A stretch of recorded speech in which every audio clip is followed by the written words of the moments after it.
सावधान ओडिशा आपण मानक स्वागत। आज हूँ 24 जनवरी शुक्रवार। चलतु देखने देश विदेश 15टी बड़ खबर। जदि एपर्यंत वीडियो को लाइक करना यथाशीघ्र वीडियो को लाइक करूँ। नंबर 1 मिलर को जोगाण मंत्री चेतावनी, चाषी को हैरान कले हेबो एक्शन। आ पुराना नीति ना चलो ना, नुआ सरकार नुआ नीति चलो। चाषी को हैरान कले दृढ़ कार्यानुष्ठान ग्रहण कर जो मंडी में मिलर माने मनमानी करेंगे किंबा अधिक कटनी छटनी करेंगे विरुद्ध में कठोर होगा सरकार।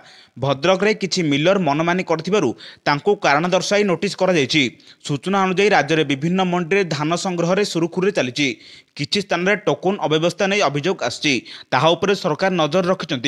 नंबर 2 जनवरी 27 रे बंद रहिबो मुख्यमंत्री जन अभियोग शुणाणी। मुख्यमंत्री अन्य गुरुत्वपूर्ण काम थिबारु जनशुणाणी बंद रहिबो। साधारण प्रशासन एवं साधारण अभियोग विभाग पक्षरु एने सूचना दिया जायछि। जनवरी 27 तारिख में मुख्यमंत्री अन्य जरूरी काम थिबारु भुवनेश्वर यूनिटी 5 स्थित मुख्यमंत्री अभियोग प्रकोष्ठ में जनशुणाणी बंद रहिबो। परवर्ती अभियोग शुणाणी तारीख गणमाध्यम जरिए जणाई दियाजियो बोली राज्य साधारण प्रशासन और साधारण अभियोग विभाग पक्षरु सूचना दिया जायछि। नंबर 3 भुवनेश्वर राजमहल छक निकट सीरीज दुर्घटना। मो बस को पछपटू धक्का देला आउ एक मो बस, ता पछकू आउ दुईटी कार मध्य पिटी होईछि।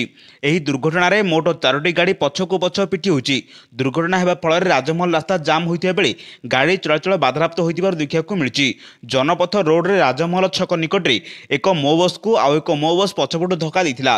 एहर किछि सेकेंड भितरे उक्त मो बस पछकू आउ दुईटी कार धक्का दैथिला। फल रे ई सीरीज दुर्घटना मोट 4टी गाड़ी दुर्घटनाग्रस्त होइतिला। एहा देखि स्थानीय लोके तुरंत पुलिस को खबर दैथिले। नंबर 4 शिक्षादान पद्धति रे उन्नतीकरण उपरे गुरुत्व दैछनि सरकार। जातीय शिक्षानीति 2020 को नै जातीय स्तरीय कर्मशाला भुवनेश्वर रे अनुष्ठित होई जायछि। कर्मशालार द्वितीय दिन रे जातीय शिक्षानीति 2020 एवं जातीय पाठ्यक्रम रूपरेख 2023 को नै रोडमैप प्रस्तुत करिबा नै आलोचना कर जायछि। पाठ्यक्रमर भार ह्रास करिबा, धंदामूलक शिक्षा प्रचलन करिबा एवं अभिज्ञतामूलक शिक्षा को प्रोत्साहित करिबा उपरे एथिरे गुरुत्व दिया जायछि। शिशु बटिका गुडी को कार्यक्षम करिबा एवं द्वितीय श्रेणी पर्यंत पाठ्य पुस्तक विकास उपरे गुरुत्वारोप करिबा सरकारक गुरुत्व रहिछि। नंबर 5 मेट्रो सिटी पालाडियो भुवनेश्वर। राजधानी भुवनेश्वर शहर को व्यापक संप्रसारण कराजिबो बोली गृह निर्माण एवं नगर उन्नयन मंत्री डॉक्टर कृष्णचंद्र पात्र सूचना दैछन्ति। शहर में बढ़ुवा ट्राफिक ह्रास करने लक्ष्य संरकार यह पदक्षेप नहीं।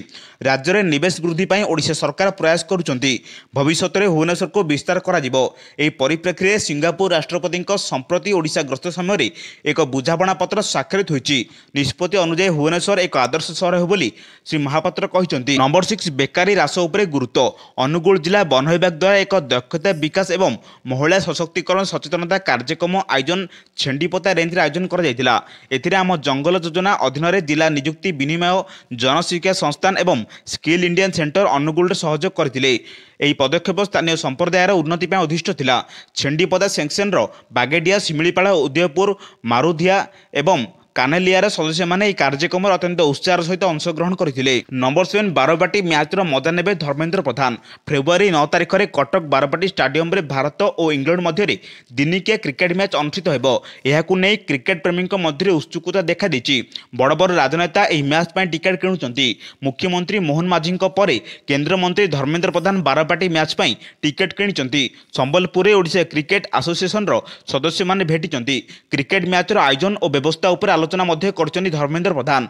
सूचनायोग्य भारत एवं इंग्लैंड मध्य दिनिकिया सीरीज द्वितीय मैच आसंता फेब्रुआरी 9 रे बारबाटी स्टाडियम रे खेला जिवो। नंबर 8 एकरु ऑनलाइन रे शिमिलीपाड़ प्रवेश अनुमति मिलिबो। मयूरभंज जिला शिमिलीपाड़ अभयारण्य रे एणिकी केवल ऑनलाइन माध्यम रे पर्यटकों को प्रवेश अनुमति प्रदान करा जिवो। आसंता फेब्रुआरी 1 रे व्यवस्था लागू हेबो। जो माने ऑनलाइन रे बुक करथिबे सेमानकु प्रवेश अनुमति दिया जिवो बोली शिमिलीपाड़ व्याघ्र संरक्षण प्रकल्पर क्षेत्र निर्देशक कार्यालय पक्षरु विज्ञप्ति प्रकाश करिसंती। सूचनायोग्य शिमिलीपाड़ पिठापटा और कालिया प्रसाद गेट दे पर्यटक मैंने अभयारण्य मध्य को प्रवेश करुले। व्यक्तिगत जानवाहन पर्यटन परमिट प्रदान रे स्वच्छता बजाय रखा लगी आसंता 1 रु केवल ऑनलाइन माध्यम रे बुक करथिबा पर्यटक मानको प्रवेश करने को परमिट प्रदान करा नहीं नियम जारी कर जायछि। तत्काल भाव शिमिलीपाड़ मध्य को प्रवेश अनुमति दिया जाय नहीं बोली नोटिस रे उल्लेख कर जायछि। नंबर 9 कुंभमेला को गड़िबो सरकार गाड़ी। प्रथम थर पर जयपुर प्रयागराज को स्वतंत्र सरकार गाड़ी गड़िबो। जनवरी 27 फेब्रुआरी 24 तारिख पर्यंत 5टी ट्रिप रहिबो। गोटे ट्रिप रे 5 दिन यात्रा करा जिवो। बस रे यात्री समस्त सुविधा रहिबा सह 4 जण सरकारी कर्मचारी रहिबे। जयपुर ठारू छत्तीसगढ़ लोड होई ए बस प्रयागराज रे पहुंचिया परे अयोध्या रे यार शेष पॉइंट रहिबो। पूर्वरु राज्य रे 4 सहररु प्रयागराज रु चालुची स्पेशल बस। कुंभमेला देखि जिबाकू स्वतंत्र बस सेवा आरंभ होईची। मुख्यमंत्री मोहन चरण माझी यार शुभारंभ करथिले। ए बस पुरी भवानीपाटना संबलपुर एवं ब्रह्मपुर अयोध्या को जाउची। प्रत्येक मार्ग पई गोटिए लेखाए बस रहिची। बस टिकेट रे महिला 50% रिहाती रही। नंबर 10 नेताजी दृष्टिकोण को नहीं समृद्ध देश निर्माण उद्देश्य बढ़ाक हेब। नेताजी सुभाष चंद्र बोस निज मातृभूमि पर उच्च पदपदवी को त्याग कर जन्ममाटर सेवा निजक उत्सर्गीकृत करते। अदम्य साहर सामरिक उपाय ब्रिटिश साम्राज्य को नष्ट करने से जापान समर्थन सिंगापुर निर्वाचित भारतीय जातीयतावादी द्वारा एक अस्थायी भारतीय सरकार गठन करते। यार नाम रखिते आजाद हिंद फौज बोली मुख्यमंत्री मोहन चरण माझी कहते। नेताजी जयंती अवसर में कटक रे आयोजित पराक्रम उत्सव में जोगदे गुरुवार दिन श्री माझी कहते 1943 मसीह डिसेम्बर में जापान सहायतार अंडमान और निकोबर द्वीप में आजाद हिंद फौजर प्रथम सरकार प्रतिष्ठा करथिले। नंबर 11 राजधानी राजरास्तार चलबनी मामलती। प्रेसर हर्न लगाए पें पाँ कले कटियो फाइन। बसर विकटाल हर्न अतिष्ठ होगले राजधानीवासी। हर्नर शब्द एत विकटाल और प्रचंड जे साधारण लोक भी प्रभावित होते। विशेषकर वृद्ध शिशु गर्भवती महिला मानक यह अधिक कुप्रभाव पड़ुला। शब्द प्रदूषण नहीं बारंबार अभियोग पर एवं एक्शन मोड को आसी भुवनेश्वर ट्राफिक पुलिस। बाणीविहार छकरे होईची माराथन चेकिंग। खोला जाइछि प्रेसर हर्निंग। कटाई मोटा अंकर फाइन। गत 3 दिन धरी एभली चेकिंग चलथिया बेले आगामी दिन में यह बलवत्तर रहे बोली कहछन्ति ट्राफिक डीसीपी। नंबर 12 नेताजी 128तम जयंती। आज नेताजी सुभाष चंद्र बोस जयंती कटक नेताजी जन्मस्थान संग्रहालय में पालित होईची। मुख्यमंत्री मोहन चरण माझी उपमुख्यमंत्री प्रभाती परिड़ा समेत पहुंची नेताजी प्रतिमूर्ति में माल्यार्पण करने सह नेताजी को मन पकाइथिले। सेपटे आज कटक सत्यव्रत स्टाडियम रे 3 दिनिया पराक्रम दिवस पालन करा जाउची। आज भारत मातार वीरपुत्र नेताजी सुभाष चंद्र बोस को 28तम जयंती। यह अवसर में नेताजी अद्यम साहस वीरत्व और देशप्रेम को मन पकाई समग्र देश। आज ये महान स्वाधीनता संग्रामी जन्म जयंती अवसर में कटक ओडिया बजार स्थित नेताजी जन्मस्थान में सकाळु सकाळु हजार हजार संख्यार नेताजी प्रेमी समागम होते। नंबर 13 5 वर्ष दिल्ली बेकारी हटिब। दिल्ली विधानसभा निर्वाचन लगी प्रचार एवं जोरसोर चली।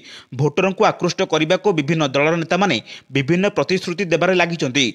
आम आदमी पार्टीर राष्ट्रीय आवाहक अरविंद केजरीवाल आसंता 5 वर्ष मध्य राजधानी में बेकारी दूर करने को प्रतिश्रुति देइचंती।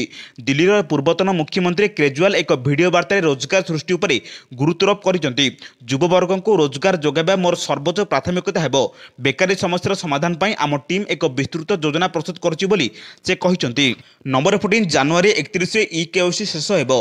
ता पूर्वरु अयोग्य हिताधिकारी को राशन कार्ड सरेंडर करने को पुणी थे निवेदन कले खाद्य जोगाण और खाउटी कल्याण मंत्री कृष्णचंद्र पात्र। से कहते बोधे भयर इ केवाईसी आसुना खूब शीघ्र सरेंडर कले भल।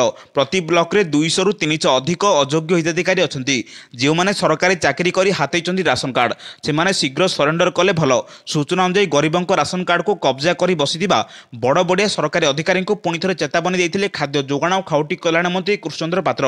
अयोग्य हिताधिकारी को आत्मसमर्पण करने को आह्वान कर मंत्री। नंबर 15 भितरकनिका बढ़िले बौला कुंभीर ए वर्ष 1826 रे पहुंचला। बौला कुंभीर भूस्वर्ग भितरकनिका जातीय उद्यान रे चलित वर्ष कुंभीर संख्या वृद्धि पाई। गत वर्ष भितरकनिका भितरे और बाहर थिबा नदी नाला गुड़िकर 1811 बौला कुंभीर चिन्हट होते। चलित वर्ष यह संख्या वृद्धि पाई 1826 रे पहुंची। गत वर्ष तुलना में यह 15 अधिक। एभली गुरुत्वपूर्ण खबर पाइबा आम चैनल से जोड़ी रुहतु। ब्यूरो रिपोर्ट सावधान ओडिशा।